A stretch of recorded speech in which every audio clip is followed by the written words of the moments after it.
አንተ ካልፈቀድክ በስተቀር ማንም የበታችነት ስሜት እንዲሰማ ማድረግ አይችልም። ሁላችንም ከማንም መጥፎ ነገሮችን የማይቀበል ሰው እናውቃለን። በፍጹም እንደዚህ አይነት ሰዎችን እጅግ እናከብራለን። እናም ለእንደዚህ አይነት ሰዎች የራሳችንን የማይረቡ ነገሮችን ለማቅረብ ወይም እነርሱን ለማሳሳት አናልምም። ለምን? ምክንያቱም እናከብራቸዋለን። ጤናማ በሆነ ሁኔታ እንፈራቸዋለን። የምናከብራቸው ራሳቸውን ስለሚያከብሩ ነው።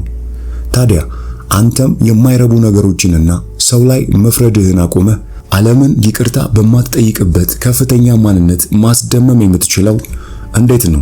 ለዚህና መሰል ጥያቄዎች ከዚህ መጽሐፍ 5 ወርቃማ ቁልፎችን ለማየት እንሞክራለን።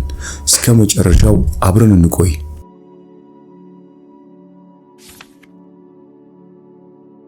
ስለ ሰዎች በጣም ከሚያስገርሙ ነገሮች አንዱ ገና እንዳገኘናቸው ስለራሳቸው ጠቃሚና በሚያስደነግጥ አይነት የግል ሚስጥራቸውንና ማንነታቸውን የሚገልጽ መረጃ የሚሰጡ መሆናቸው ነው። ይህ ማለት ትኩረት ከሰጠን ከሰውነት ቋንቋቸው፣ ከገጽታቸው፣ ከአኗኗር ዘይቤያቸው፣ ከድርጊታቸው፣ ከፍላጎቶቻቸው፣ ከቃላቶቻቸው ሌሎችንና ራሳቸውን ከሚያስተናግዱባቸው መንገዶች ዋና ዋና ፍንጮችን ልናገኝ እንችላለን ማለት ነው። አንዳንድ ሰዎች ገና እንዳገኛቸው ብዙ ነገር ይነግሩሃል። አንዳንዶች ደግሞ በጥቂቱ እንድታውቃቸው ያደርጉሃል። አብዛኛው ሰው የሰለጠነ ውሸታም ካልሆነ በስተቀር ገና እንደተገናኛችሁ ስለራሱ ብዙ መረጃ ይሰጣል። በመቀጠል ይህ ሁሉ መረጃ የማንነታችን ማጣሪያ ውስጥ ያልፋል። ከዚያ እንደየአስተሳሰባችን፣ እንደየፍርድ አሰጣታችን፣ እንደየአቅጣጫችንና በሕክምና ላይ እንዳሳለፍናቸው ዓመታት ብዛት ግለሰቡን በተሻለ ሁኔታ ማወቅ የምንፈልግ ሰው መሆን አለመሆኑን እንወስናለን። ሁላችንም በተለያዩ ነገሮች ወደ ሌሎች ሰዎች እንሳባለን፣ እንዲሁም ደግሞ እንርቃለን። ለኛ በጣም ጎልተው የሚታዩን ነገሮች በበለጠ ሁኔታ ራሳችንን የሚያስታውሱን ነገሮች ናቸው። ይህ የሆነበት ምክንያት ሌሎች ሰዎች ለኛ ልክ እንደ መስታወት ስለሆኑ ነው። አንድ ሰው ሲያናድድህ እዚያ ሰው ላይ የምታሳየው ነገር ስለራስህ የማትወደውን ነገር ነው እና ግሩም ናቸው ብለህ ካሰብክ ምንም እንኳን በአንተ ውስጥ ገና ያልዳበረ ቢሆንም በራስህ ውስጥ የምታየውን የምትወደውን ነገር መልሰው እያንጸባረቁ ነው። ይህንን ስል በጣም ሰፊ የሆነ አጠቃላይ መግለጫ እየተናገርኩ እንደሆነ አውቃለሁ፣ ግን እስከ መጨረሻው አብረን ስንቆይ ይህ ምን ማለቴ እንደሆነ ይገለጥልሃል።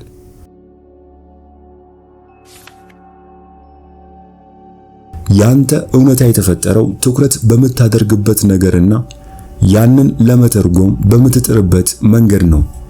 ይህ በአንተ ዓለም ውስጥ ያሉ ሰዎች የሚያተኩሩባቸውን ነገሮች ጨምሮ በሁሉም ነገር ላይ ይሰራል። ለምሳሌ ማንነትህን መሰረት በማድረግ አዲሱ የወንድ ጓደኛ ወይም የሴት ጓደኛ ሁልጊዜ የማይረባ እያሉ ሲጠሩ በተለያዩ መንገዶች ምላሽ ልትሰጥ ትችላለህ። አስታውስ፣ በዙሪያ ያሉ ሰዎች ለማንነትህ ምን ያህል አብዝተህ ወይም አሳንሰህ ራስን የምትወድ ስለመሆነ ምርጥ መስታወቶች ናቸው። ሰዎች ወደ ህይወታችን የምንስበውም ሆነ ወደ እነርሱ ህይወት የምንሳበው በምክንያት ነው። እኛ ሌሎች ሰዎች የሚያደርጉት በጣም የሚያበሳጩ ነገሮች ዝም ብለን ምላሽ ከመስጠት፣ ነገሮችን ከመከላከል ወይም ድርጊቶቻችንን ከማብራራት ወይም ስለ ነገሮቹ ከማጉረምረም ይልቅ ለመማር እድሉን የምንጠቀም ከሆነ ሁላችንም እርስ በርሳችን እንረዳዳለን እና ችግሮቻችንን እንገነዘባለን።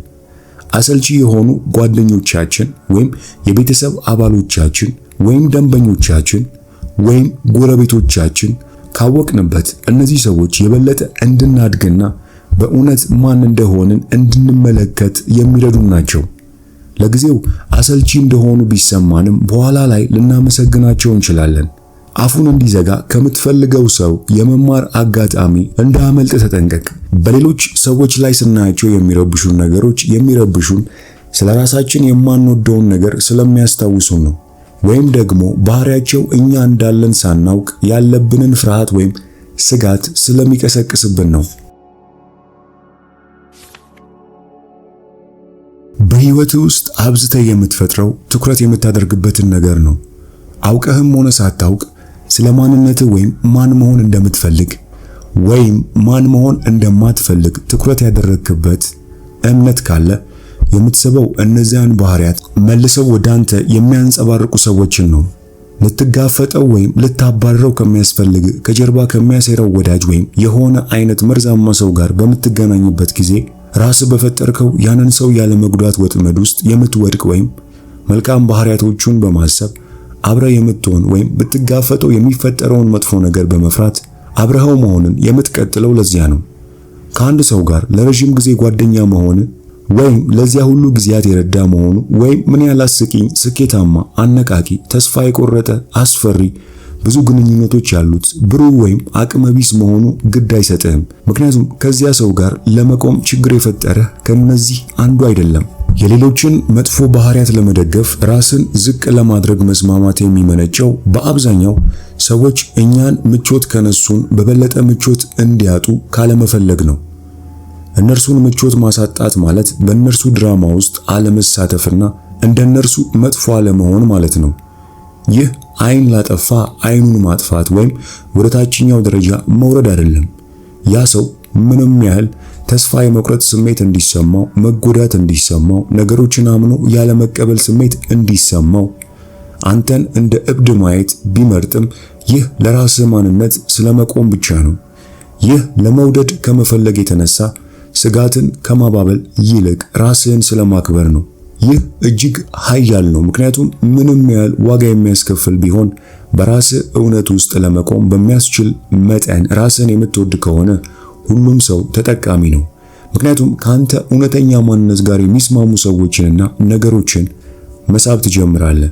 ይህ ደግሞ ከሚያናድዱህና ኃይልህን የሚያሟጥጡ ሰዎች ጋር ከመሆን እጅግ የተሻለ ነው። በሌሎች ሰዎች ድራማ ውስጥ ባለመሳተፍ ማለትም የሰዎችን ስም በክፉ ከማንሳት፣ ስለ ዓለም ኢፍትሃዊነት ከማጉረምረም ወዘተ በመራቅ የአዎንታዊነት ስሜትህን ከፍ ማድረግ ብቻ ሳይሆን ለድራማው ባለቤቶችም ዝቅ ያለ ደረጃ ያለው ጨዋታ ከመጫወት ይልቅ ከፍ የማለት እድል ታቀርብላቸዋለህ።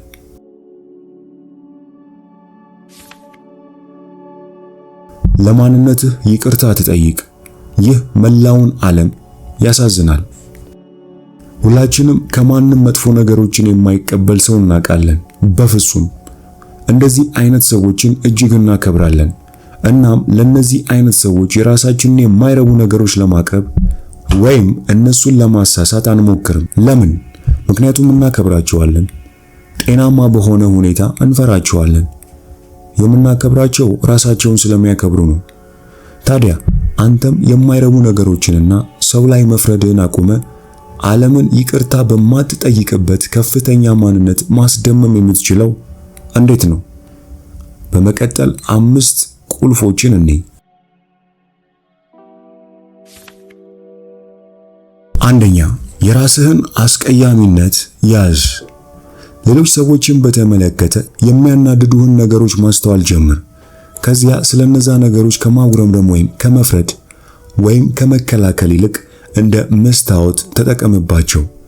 ለራስህ እውነተኛውን ይህ ባህሪ ያንተ ባህሪ ነው ወይስ አንተን እንደሚመስል ማመን የማትፈልገው ገጽታ ያለው ነው? ወይስ ልትሸፍነው ወይም ልታስወግደው የምትፈልገው ነገር የሚያስታውስህ ነው? ወይስ ተቃራኒውን እያደረግክ ነው? ወይስ የምትፈራው ነገር ነው?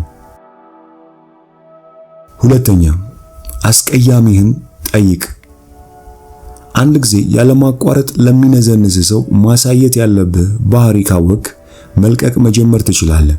ለዘመናት ይዛቸው ያለኸውን ገዳቢና የውሸት ታሪኮችን ለመልቀቅ ራስህን በጣም ቀላል የሆኑ ጥያቄዎችን በመጠየቅ መጀመር ትችላለህ።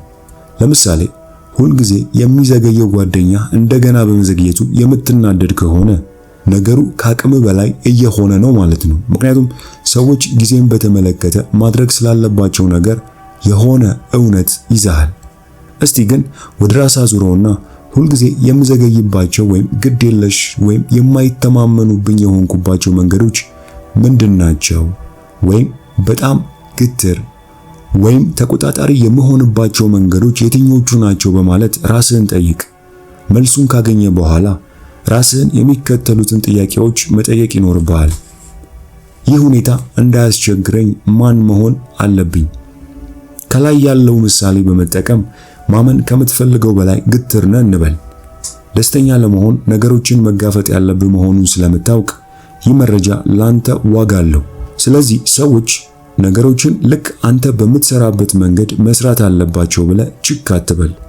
በማይገባ መንገድ አስገዳጅ በምትሆንበት ጊዜ ይህንን የማደርገው ልማድ ሆኖብኝ ነው ወይስ የግድ አስፈላጊ ስለሆነ ነው? የምናደርገውን በማወቅ ለምን እንደምናደርገው መመርመር እንዲሁም ልማድ ስለሆነብን ብቻ በጭፍን ከማድረግ ይልቅ ማድረጋችንን መቀጠል ወይም መተው መምረጥ እንችላለን። ሶስተኛ፣ አሉታዊ ባህሪያትን የምታበረታታ አትሁን። ምን ማድረግ እንዳለብህ እርግጠኛ ባልሆንክበት ሁኔታ ውስጥ የግድ የሆነን ሰው መርዳት ካለብህ በመርዳትና አሉታዊ ባህሪን በማበረታታት መካከል ያለውን ልዩነት ለመረዳት ሞክር። የእርዳታ እጅህን በምትዘረጋበት ወቅት የተሰማህ ወደ ታች ሲስቡ ነው ወይስ አቅማቸውን ወደ መጠቀም ከፍ ሲሉ ነው? እነርሱን በመርዳትህ አመስጋኝ ናቸው? ያንተን እርዳታ በመጠቀም በንቃት ራሳቸውን ወደ አዎንታዊ አቅጣጫ አንቀሳቀሱ ወይስ የመጨረሻ አሁን ብቻ በማለት ያለማቋረጥ የበለጠ እርዳታ ፈልገዋል? ትኩረት በማድረግ ስሜትህን እመነው። በእውነት እየረዳሃቸው ከፍ ወደ ማለት ከመጡ ይህ የሁሉ አዎንታዊ ስሜት ከፍ የሚያደርግ ስለሆነ አንተም ጥሩ ስሜት ይሰማሃል። አሉታዊ ባህሪያቸውን እያበረታታ ከሆነ ደግሞ ጭንቀት ይሰማሃል። በመጨረሻም ተናዳጅ ትሆናለህ። የሆነ ሰው እጅግ ዝቅተኛ ቦታ ላይ ሆኖ ችላ ማለት ደስ የሚል ነገር ባይሆንም ያለማቋረጥ የምታተርፍባቸው ከሆነ መቼም ቢሆን ነቅተው ራሳቸውን ማዳን አይችሉም። የሐዘን ድግሳቸውን በገንዘብ የምትደግፈው አንተ እያለህ ለምን ብለው ያደርጉታል?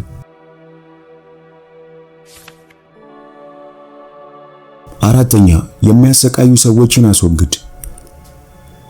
አንዳንድ ጊዜ በራስህ ላይ ምንም ያህል ብትሰራ፣ ምንም ያህል ይቅር ባይ ብትሆን ነገሮችን ለመልቀቅ ክህሎት የለህም።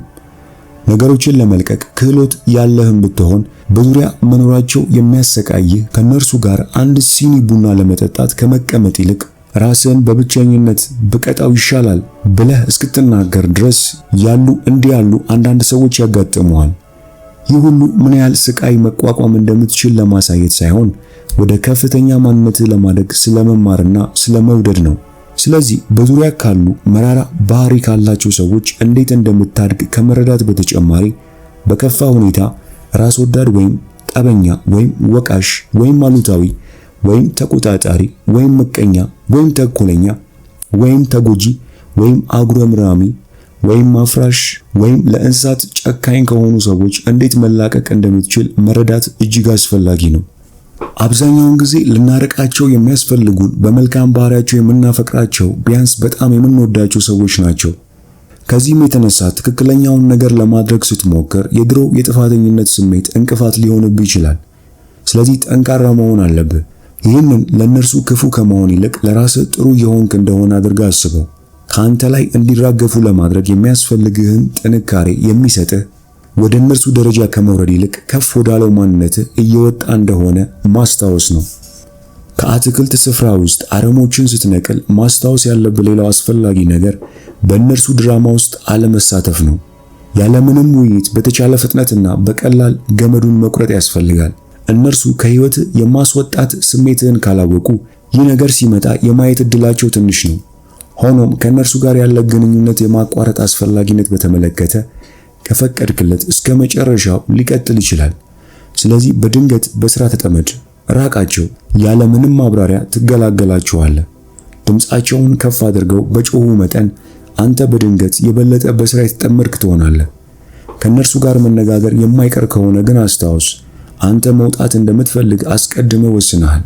ስለዚህ ከእነርሱ ጋር ሆነ ውሳኔህን ወይም የእነሱን ችግር እንደገና ለመመርመር መቸገር አይኖርብህም። በቀላሉ ግንኙነታችሁ ላንተ ጥሩ እንዳልሆነ እንዲሰማ የሚያደርግህን ነገር እንዳልወደድከውና ልታቋርጠው እንደሆነ ተናገር። ነገር ግን ይህ ውሳኔ እንጂ ለውይይት የሚቀርብ ነገር እንዳልሆነ ግልጽ ይሁን። ሁሉንም ነገር አንተን የተመለከተ በማድረግ በእነርሱ በኩል የሚከራከሩበት ነገር እንዳይኖር አድርግ። በመጨረሻም ራስህን ውደድ። በኃይል በታማኝነት ያለምንም ይቅርታ ራስህን መውደድ ተማር። የዛሬው መጽሐፍ ቅምሻችንን ይመስል ነበር። በእርግጠኝነት ከዛሬው መጽሐፍ የሆነ ሐሳብ ተመችቷችኋል። እንዲሁም ይህንን መጽሐፍ ሙሉውን በአማርኛ የምትፈልጉ ብቻ ከታች ባለው የቴሌግራም ሊንክ አድራሻ ልትጽፉልን ትችላላችሁ።